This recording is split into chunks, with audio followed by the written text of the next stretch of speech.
নিকটবর্তী হওয়া, মুখ ঘুরানো, মুতাওয়াজ্জা হওয়া।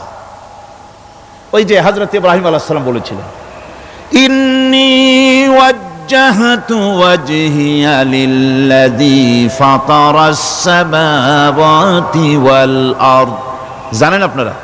পড়েন, ইন্নী ওয়াজ্জাহতু ওয়াজহিয়া লিল্লাযী ফাতারাস সামাওয়াতি ওয়াল আরদা হানিফা ওয়া মা আনা মিনাল মুশরিকিন। নিশ্চয় আমার মুখ ঘুরায় দিলাম কার দিকে?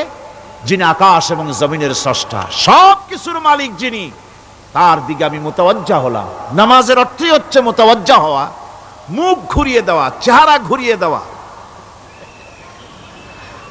আর নামাজের আরেক অর্থ হচ্ছে নিকটবর্তী থেকে আরো নিকটবর্তী হওয়া।